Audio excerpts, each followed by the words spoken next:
Prince Soren was 3 years old and he had already broken the spirit of 11 royal sitters. The Dractary Palace was a place of ancient stone and cold silence, where every corridor had a rule and every room had a purpose. The emperor had ruled from this palace for 30 years. Generals came here and stood straight. Ambassadors came here and chose their words carefully. Even the wind seemed to slow down when it passed through the tall iron gates. But the East Wing was different now. The East Wing had screaming. It started every morning before the sun came up. A high, sharp sound that traveled through the stone walls and reached every corner of the palace. The kitchen staff heard it while they worked. The guards heard it at their posts. The emperor himself heard it from behind the closed doors of his study, where he sat with maps and reports and pretended very hard that he could not. Prince Soren was the youngest of the emperor's children. He had small golden scales that caught the light, wide eyes the color of deep amber, and wings that were still too large for his body, so they dragged a little when he walked. He was not a mean child. He was not a bad child. He was simply a child who was frightened of everything and understood very little, and when he was frightened he screamed, and when he screamed long enough he lost control of the small flame that lived behind his teeth and it came out whether he wanted it to or not. The first royal sitter was a woman named Velra. She had managed noble children for 20 years. She was calm and experienced and came highly recommended by 3 different noble houses. She lasted 6 days. On the 6th day a palace guard found her sitting in a supply closet on the lower floor, very quietly counting numbers under her breath. She did not go back. The second sitter was a young man from a respected family who said he was good with difficult children. He was gone before the end of the first day. He left a short note that said only that he was sorry and that he wished the prince well. The third sitter brought a helper with her. Both of them left together on the morning of the second day, walking quickly and not looking back. By the 7th sitter the palace staff had stopped being surprised. They began keeping a quiet count. They started leaving meals outside Soren's chamber door rather than going inside to deliver them. They learned to listen for the sound of something heavy falling over, which meant Soren had knocked the furniture again, and they learned to wait until the screaming dropped to a low cry before going anywhere near the East Wing. Soren knocked things over because he was bored. He screamed because he was lonely. He breathed flame because he panicked, and he panicked because every person who came near him was already afraid of him before they even opened the door, and he could feel that fear the moment they walked in, and it made the fear inside him bigger. Nobody understood this. Nobody had stopped long enough to think about it. The emperor's chief advisor was an old Dractary named Sereth who had served the palace for 40 years and prided himself on solving problems that other people gave up on. He sat at the council table with a document in front of him and looked at the other advisors with a very tired expression. Every qualified Dractary sitter had been contacted, he told them. Most had said no before he finished the sentence. The remaining options on the approved list were now empty. He set the document on the table and pushed it forward. One of the other advisors read it and looked up. "A human," she said. He wanted to bring a human into the imperial palace to manage the emperor's son. Sereth said that he wanted Soren to sleep through the night and stop scorching the east wall, and that at this point he was open to any suggestion that had not already failed. The council approved it. 3 days later Anna arrived at the palace gate. She was a human nurse, small and quiet, with brown hair pulled back and a single travel bag over her shoulder. She had no armor. She carried no tools that anyone could see. The gate guards looked at her for a long moment, checking her papers, looking at her face, looking at her bag. She waited without any sign of impatience. They let her through. She was given a tour. She was shown the East Wing and the chamber and the scorch marks on the wall. She was handed a written list of everything that had happened with the previous sitters.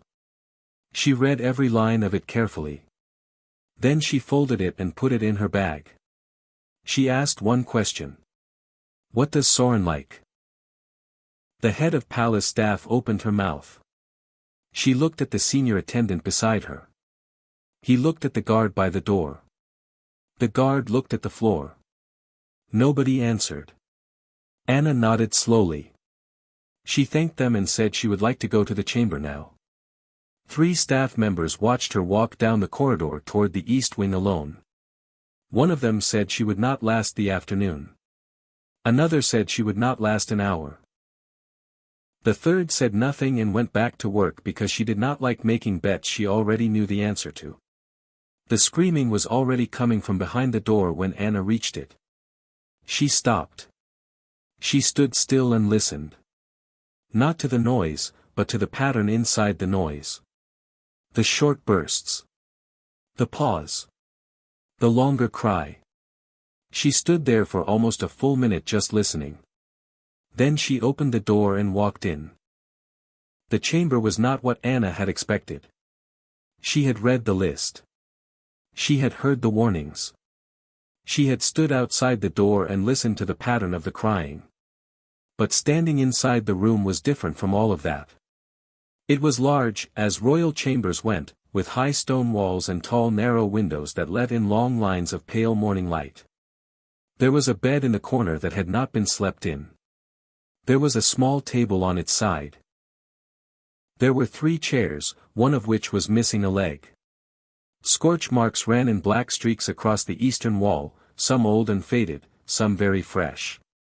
Scattered across the floor were toys, blankets, bowls, and small objects that had been knocked from shelves and never picked up. In the middle of all of it stood Prince Soren. He was smaller than Anna had imagined. His golden scales caught the pale light and gave off a faint shimmer. His wings were half open, trembling slightly at the edges. His amber eyes were wide and fixed on her with the particular intensity of a child who has learned that new people usually mean something unpleasant is about to happen. His mouth was open. The crying had stopped the moment she walked in, replaced by a tense and watchful silence. Anna did not speak. She did not smile. She did not hold out her hand or crouch down or do any of the things that people usually do when they are trying to show a frightened child that they are safe. She had learned a long time ago that all of those things, when done too quickly, looked exactly like a threat. She took 2 steps into the room. Then she sat down on the floor. Not near him. Not in his space. Just on the floor, close to the door, cross-legged, as though she had decided that the cold stone was a perfectly reasonable place to be. Soren watched her with his wings still trembling. She reached into her bag and took out a small wooden toy. It was a simple thing, a round flat disc with a peg through the center, worn smooth from long use. She set it on the floor in front of her and pushed the peg lightly with one finger so the disc spun in a slow, wobbling circle. She watched it spin. She did not look at Soren. The disc slowed. She pushed it again. It spun again. Soren's wings lowered by a small amount. She pushed the disc again. His head tilted to one side. Just slightly. The way a child's head tilts when something has caught the edge of their attention and they are not yet ready to admit it. Anna still did not look at him. She kept her eyes on the disc and pushed it again, letting it wobble and slow and stop, then starting it over. One small step. Then another. Soren was moving toward her without seeming to decide to. His wings were almost fully lowered now. His mouth had closed. He stopped about 4 steps away and stared at the spinning disc with his amber eyes tracking its movement in small careful circles. Anna let it slow to a stop. She did not push it again. Soren waited. She still did not push it. He took one more step forward, reached out one small claw, and tapped the peg. The disc spun. He pulled his claw back immediately and looked at Anna. Anna looked at the disc. The disc wobbled and slowed and stopped. A long moment passed. Soren reached out and tapped it again. It spun again. He watched it all the way to the end this time, his whole body still, his wings flat against his back. Outside in the corridor, 2 palace staff members were pressed against the wall beside the door, listening. There had been no sound of flame. No crash of furniture. No screaming. One of them looked at the other with an expression that was equal parts relief and confusion. Inside the chamber, Anna finally looked up. Not at Soren directly. Just in his general direction, the way you look at something that is nearby but not the thing you are focused on. She reached into her bag again and took out a second object, a small smooth stone with a hole through the center, and set it beside the disc. Soren looked at the stone. Then at Anna. Then at the stone again. She picked up the disc and held it out toward him, not pushing it into his space, just holding it at a neutral distance with an open hand. He stared at it for a long time. Then he reached out and took it. He turned it over in his claws, feeling the smoothness of the wood, the weight of it, the way the peg sat in the center. He set it on the floor and pushed the peg. It spun. He watched it. He pushed it again before it stopped and it spun faster. Something shifted in his face. Not quite a smile but something close to it, something lighter than what had been there before. Anna picked up the smooth stone and turned it over in her own hand, doing nothing with it, just holding it. Soren glanced at it between pushes of the disc. After a few minutes she set the stone down between them. He picked it up after a moment. Turned it over. Put it down. Picked up the disc again. No screaming. No flame. No upturned furniture. Just a small dragon prince sitting on the floor with a spinning disc and a human nurse sitting nearby with a smooth stone, both of them quiet, in a room that had not been quiet in a very long time. The second morning was easier than the first. Anna arrived at Soren's chamber before dawn, the same time she had come the day before. She knocked twice, waited 3 seconds, then opened the door. She did this not because she expected him to answer but because she wanted him to learn the pattern. 2 knocks. 3 seconds. Then the door. Soren was already awake, sitting in the middle of the floor with the wooden disc in his claws. He looked up when she came in. He did not scream. He did not spread his wings. He just watched her the way he had watched her the evening before, with that careful amber gaze that missed nothing. Anna set her bag down in its spot by the door. The same spot as yesterday. She sat down in her spot on the floor. The same spot as yesterday. She took out the smooth stone and set it in the same place she had set it before. Soren looked at the stone. Then at the spot where she sat. Then at the door she had come through. He looked back at her. She could see him processing it. The sameness of it. The fact that today was like yesterday in all the ways that mattered. For a child who lived in chaos, sameness was not boring. Sameness was the most interesting thing in the world. She began that morning with jobs. Small ones. Simple ones. She pointed at the overturned table and said one word. Up. She did not move toward it. She did not touch it. She just pointed and said the word and waited. Soren looked at the table. He looked at her.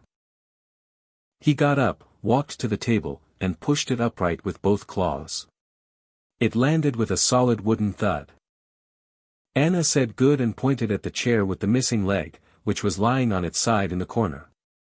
She said the word again. Up. Soren went and pushed the chair upright. It wobbled without its leg but stayed. Anna nodded and said good again, in the same tone, not too loud and not too soft. Just steady. She pointed at a bowl on the floor. She said bowl. She pointed at the shelf on the wall. She said shelf. She waited. Soren picked up the bowl and carried it to the shelf and set it there. He was not certain it was right but he set it down and looked at her. She said good. He went back and picked up another object from the floor without being asked. This was the thing that the previous sitters had never understood about Soren. He was not wild because he wanted to be. He was wild because no one had ever given him a shape for his energy. He was a small creature full of motion and noise, and he had never been shown what to do with any of it. So it came out as chaos. As screaming. As flame. Anna gave it a shape. By the middle of the morning the floor was mostly clear. Not because Anna had cleaned it, but because Soren had, one object at a time, following her pointed finger and her one-word instructions. Each time she said good he stood a little straighter. Then came the flame. It happened the way it always happened, without warning. Anna reached into her bag to take something out and her sleeve brushed a small object off the edge of the shelf and it fell with a sharp crack against the stone floor. Soren startled. His wings shot open. His eyes went wide and the flame came out in a short hard burst before he could stop it. Anna stepped to the left. The flame passed her right side and hit the wall above the existing scorch marks, leaving a fresh black streak. The room went very quiet. Soren stared at her with his wings still open and his eyes full of something that looked very much like shame. This was the part where the others had shouted. Or run. Or stood frozen with their faces gone pale. He waited for it. Anna looked at the new scorch mark on the wall. Then she looked at Soren. Then she said, in a calm and level voice, the same way she had said good and up and bowl and shelf, she said steady. Just that word. Steady. She picked up the object that had fallen, put it back on the shelf, and sat back down in her spot. Soren's wings lowered slowly. He kept watching her. She picked up the smooth stone and turned it in her hand. After a moment she set it in the space between them.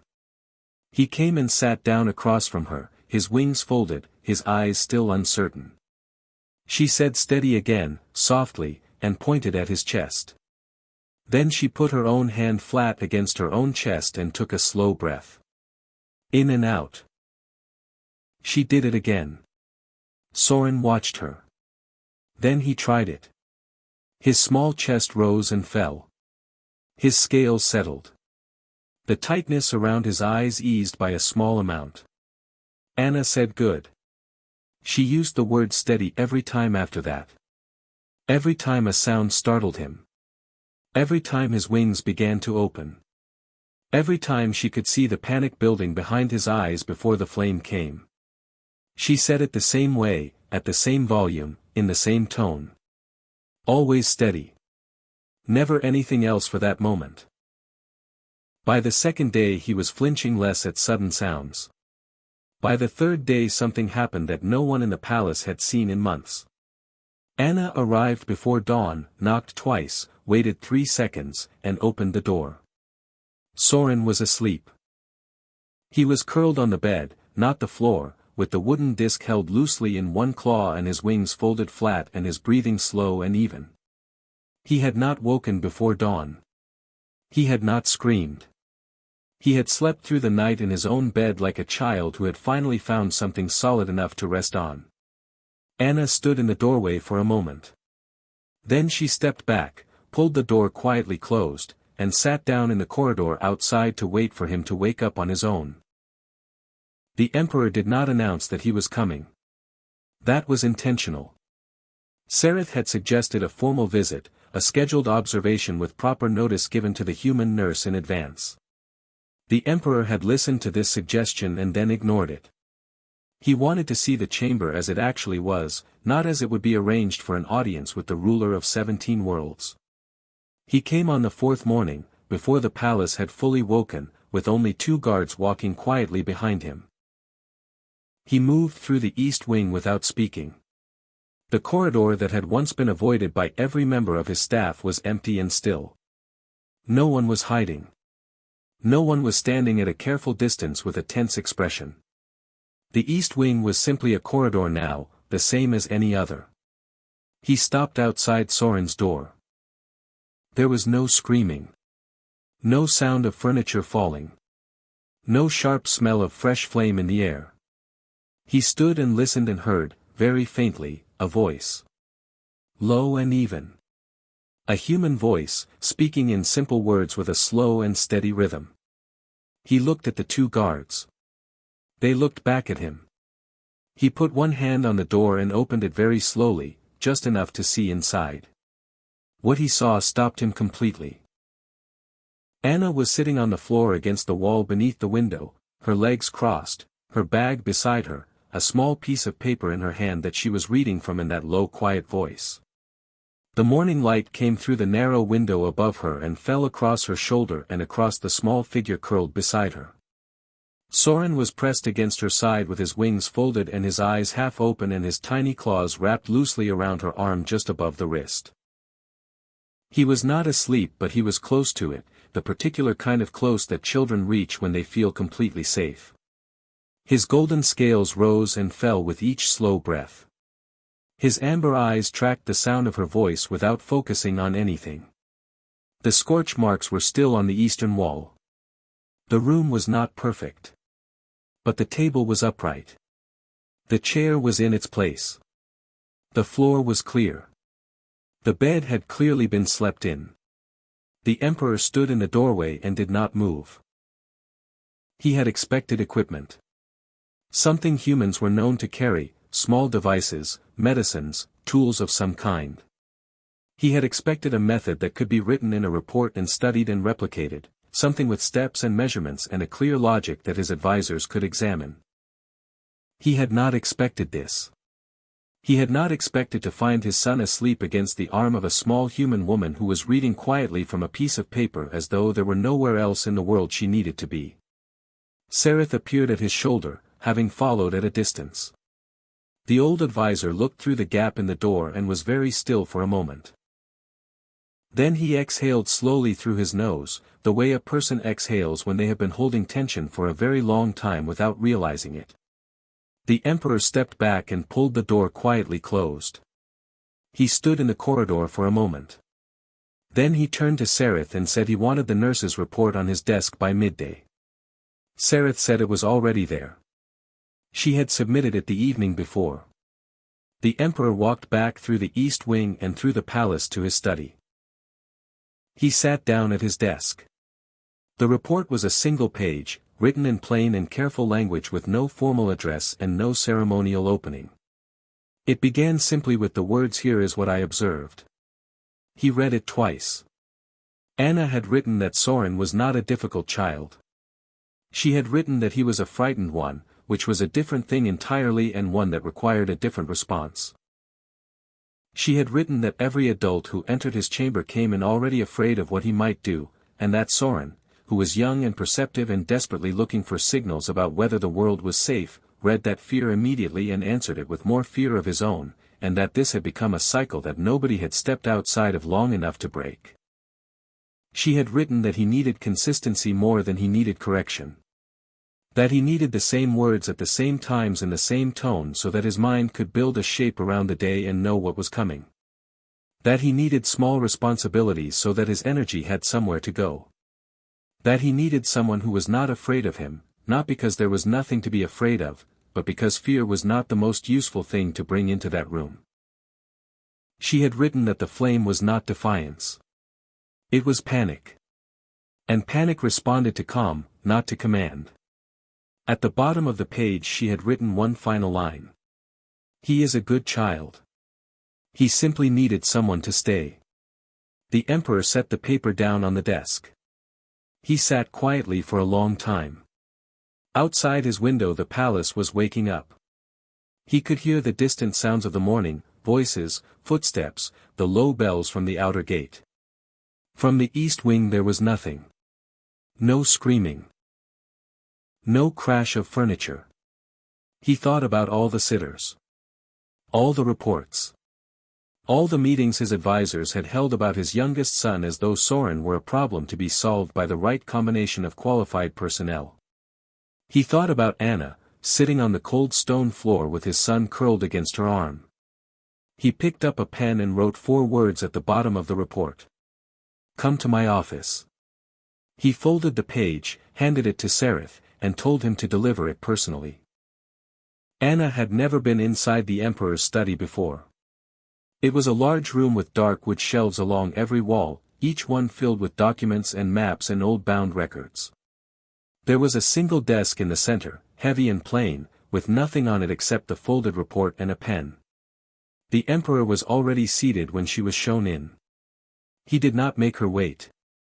He looked at her for a moment without speaking. She stood and waited without shifting her weight or looking away. She had learned early in her career that powerful people often needed a moment to decide how to begin, and that the most useful thing you could do during that moment was simply be still. He asked her if she understood what she had done in 4 days that no one else had managed in 3 months. She said she thought so. He asked her to explain it the way she would explain it to someone who had not been watching. Anna was quiet for a moment. Then she said that Soren was not a difficult child. He was a frightened one. And frightened children do not need to be managed. They need to feel that the world around them is predictable and that the person nearest to them is not afraid. Everything else, she said, comes after that. The jobs, the words, the small routines. All of it only works once the fear is gone. And the fear was only gone when she stopped treating him like something that might hurt her and started treating him like a child who needed someone to stay. The emperor listened to all of this without interrupting. Then he asked if she would stay. He offered her a permanent post in the imperial palace with full compensation and formal title.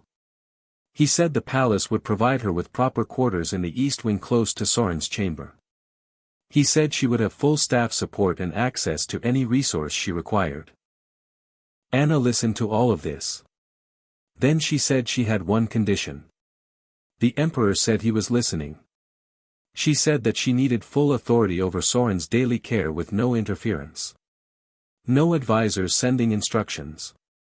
No council decisions about his schedule. No staff overriding her routines because a ceremony required Soren to appear at a certain time or behave in a certain way. She said the progress Soren had made was built on consistency and that consistency broke the moment outside pressure changed the shape of his day. She was not asking for power, she said. She was asking for the ability to do her job without the job being undone around her. The room was quiet. The Emperor of 17 Worlds, who had negotiated with acid-breathing species and commanded armies across 400 billion subjects, looked at the human nurse standing across from his desk and agreed without hesitation. He said only one thing after that. He said he should have asked different questions 3 months ago. Anna returned to the East Wing that same afternoon. The months that followed were quiet in the way that good things are quiet. Nothing dramatic happened. There were no sudden breakthroughs, no single moment where everything changed at once. There was only the slow and steady work of one day following another, each one a little easier than the last. Soren learned more words. Not just the ones Anna taught him but words he collected from the palace around him, picking them up and turning them over and using them carefully the way he had once turned the smooth stone over in his claws. He began pointing at things and asking what they were called. He began telling Anna when he was tired instead of waiting until the exhaustion became panic. He began to know, in the deep and wordless way that children know things, that the morning would come and she would knock twice and wait 3 seconds and that the day would have a shape he could follow. The flame still came sometimes. It probably always would. But now when it came he heard the word steady in his own head before she even said it, and his wings came down faster, and the panic passed through him and out the other side without taking everything with it. The palace staff noticed. It started small. A kitchen worker who brought the morning meal began leaving it inside the door instead of outside it. A guard who passed the East Wing corridor began nodding instead of walking faster. A young attendant who had once made a bet about how long Anna would last began stopping to watch Soren toddle through the hall with that particular careful expression of someone who is revising an opinion they held very firmly not long ago. Soren began to notice the staff. Not with fear or suspicion but with the ordinary and uncomplicated curiosity of a child who has decided the world is mostly safe and wants to know more about it. He watched the kitchen worker the way he had once watched the spinning disc. He followed the sound of the guard's footsteps with his ears turned forward. He once stopped in the middle of the corridor and held out the smooth stone to a passing attendant for no reason except that he wanted to. The attendant took it. Looked at it. handed it back. Soren put it in his small claws and kept walking. The east wing was not avoided anymore. People passed through it the way they passed through any other part of the palace, without adjusting their pace or choosing a longer route. Soren's name came up in ordinary conversation now, not in the low careful voice that people use when they are talking about a problem, but in the easy offhand way that people mention something that is simply part of the day. The emperor passed the east wing one evening and heard laughter. Small and high and entirely unguarded. He stopped and looked through the open door. Soren was spinning the wooden disc on the floor. Anna was watching it. When it stopped he looked up at her and she pushed it again and it spun and he made that sound again, that small bright laughter that had no fear in it at all. The emperor stood there for a moment. Then he walked on. He did not say anything to anyone. But that evening he wrote a short note to Sereth that said only that the human nurse was to be given whatever she asked for, whenever she asked for it, for as long as she chose to stay. Sereth read it, filed it in the correct place, and allowed himself a very small and private smile. In the east wing, Anna knocked twice, waited 3 seconds, and opened the door. Soren was already asleep.